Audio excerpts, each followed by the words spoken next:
नमस्कार बंधुरा आज आमी हाथे बेला गमेर आटार रुटी आपनादेर साथे शेयर करब। आमरा गमेर आटार रुटी बानाते किन्तु सबाई पारी, किन्तु अनेक समय शोना जाय रुटी फोले ना बा रुटिटा शक्त हये जाय। किन्तु आज आमी आपनादेरके शेयर करब किभाबे रुटी बानाले रुटी बलेर मतो फुलबे और दीर्घक्षण नरमो थाकबे। आमी सोमा और सोमार हेसेले आबारो सबाइके स्वागत। प्रथमे आमी एखाने परिमाण मतो आटा निये निয়েছি। भालो रुटी बानाते होले भालो आटा किन्तु अवश्यई होते हबे। आटाटा माखार जन्य आमी एखाने बेश किछुटा जल गरम करते दिएছি। जलटा किन्तु कुसुम गरमও करब ना बा खूब बेशी गरम करब ना, एई रकम बुदबुद एलेई किन्तु ग्यासटा बंध करे दिते हबे। जे आटाटा निয়েছি ताते आमी खूब सामान्य परिमाणे एकटू नुन ऐड करे दिएছি। নুনটাকে দিয়ে আটাটাকে সামান্য মেখে নিচ্ছি।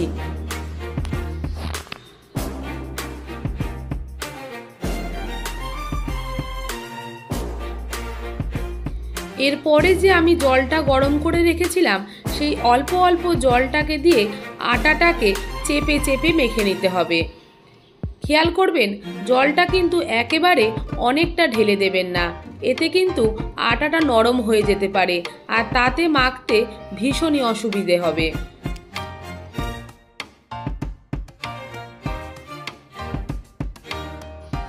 তাই অল্প অল্প করে জল দিয়ে আটাটাকে খুব ভালোভাবে মেখে নিতে হবে।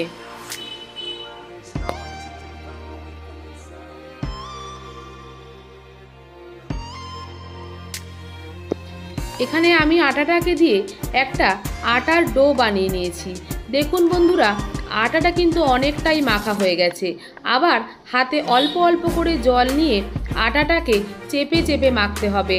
আর মনে রাখতে হবে আটাটা যেন খুব মসৃণ মাখা হয়, তবেই কিন্তু রুটি ফুলবে আর নরমও হবে।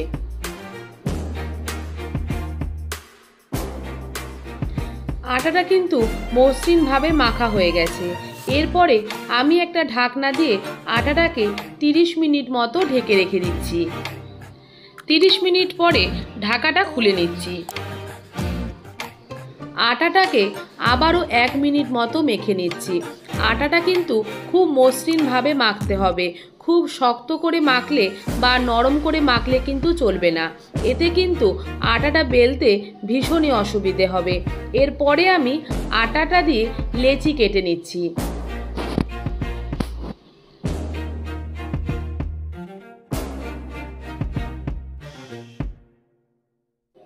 এইভাবে আমি গোল গোল করে লেচিগুলো কেটে নিচ্ছি।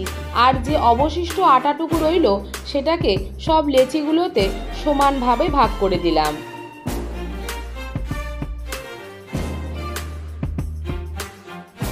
লেচি কাটা হয়ে গেলে একটা একটা লেচিকে নিয়ে হাতের তালুতে এইভাবে চেপে চেপে গড়ে নিতে হবে।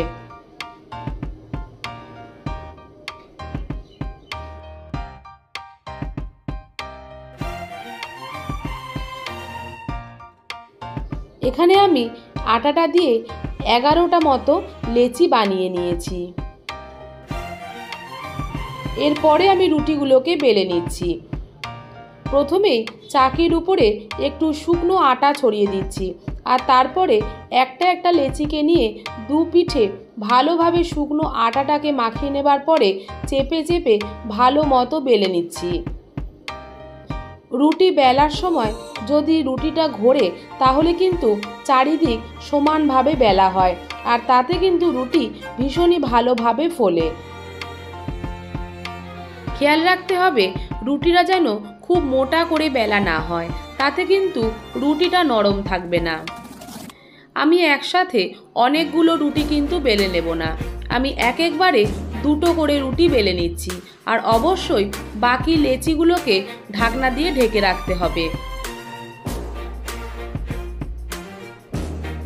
আমি এক একবারে দুটো লেচি করে বেলে আপনাদের দেখালাম। দেখুন বন্ধুরা, রুটিটা বেলার সময় কতটা পাতলা করে বেলে নিয়েছি। গ্যাসে চাটু বসিয়ে ভালো মতো গরম হয়ে গেলে গ্যাসের ফ্লেমটাকে লোতে করে একটা একটা বেলা রুটি আমি তাওয়ার মধ্যে দিয়ে দিচ্ছি। 10 থেকে 12 সেকেন্ডের মধ্যেই দেখবেন বুদবুদ উঠতে শুরু করেছে। তখন কিন্তু অপর পিঠটাকে উল্টে দিতে হবে। আর আরও একটা রুটি আমি ওপরে দিয়ে দিচ্ছি। 10-15 সেকেন্ড পরেই যখন আরও একটা পিঠ হয়ে যাবে তখন রুটিগুলোকে উল্টে পাল্টে দিতে হবে। এক একবারে আমি এই রকম 2টো করে রুটি করে থাকি। অনেকগুলো রুটি করলে কিন্তু রুটি ভালো হয় না। আপনারা চাইলে খুব জোর আর একটা রুটি মানে 3টে রুটি একবারে করতে পারেন। এইভাবে উল্টে পাল্টে দেখুন যখন হালকা উপরে দানা দানা লালচে লালচে ভাব চলে আসবে তখনই কিন্তু রুটিটা অনেকটাই সেঁকা হয়ে যাবে। দেখুন এই রকম লালচে লালচে ভাব কিন্তু চলে এসেছে।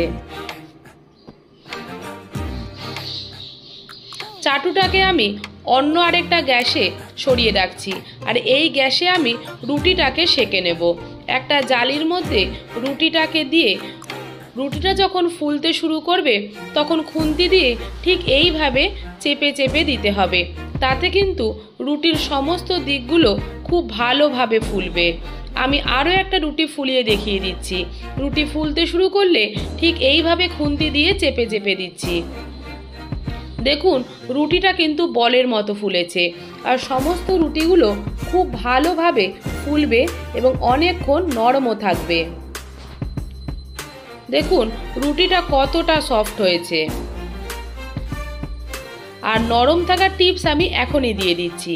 এখানে আমি একটা হটপট নিয়ে নিয়েছি আর হটপটের মধ্যে আমি একটা পরিষ্কার সুতির কাপড় রেখে দিচ্ছি। এইভাবে সুতির কাপড়ের ওপর রুটি রাখলে একদম নিচে রুটিটা কিন্তু কখনোই ঘেমে যাবে না আর রুটি দীর্ঘক্ষণ বেশ নরমও থাকবে। রুটিটাকে রেখে দেওয়ার পরে ঠিক এইভাবে সুতির কাপড়টাকে বন্ধ করে দিয়ে হটপটের ঢাকনাটা আমি বন্ধ করে দিলাম। আপনারাও ঠিক এইভাবে বাড়িতে রুটি বানিয়ে অবশ্যই কমেন্ট বক্সে জানাবেন আপনাদের রুটি কতটা সফট থাকলো। এই রুটি বানানোর পদ্ধতিটি যদি আপনাদের ভালো লেগে থাকে প্লিজ ভিডিওটিকে একটা লাইক করুন, শেয়ার করুন আর আমার চ্যানেলের নতুন বন্ধু হয়ে থাকলে চ্যানেলটিকে প্লিজ সাবস্ক্রাইব করুন। সাবস্ক্রাইবের জন্যে পাশে থাকা বেল আইকনটা প্রেস করে অল করে দিন যাতে আমি কোনো রান্নার ভিডিও দিলে সবার প্রথম আপনার কাছে পৌঁছে যায়। ধন্যবাদ। ভালো থাকবেন, সুস্থ থাকবেন। আবারও ফিরে আসবো নতুন নতুন রান্নার ভিডিও নিয়ে। আজ আসি, টাটা।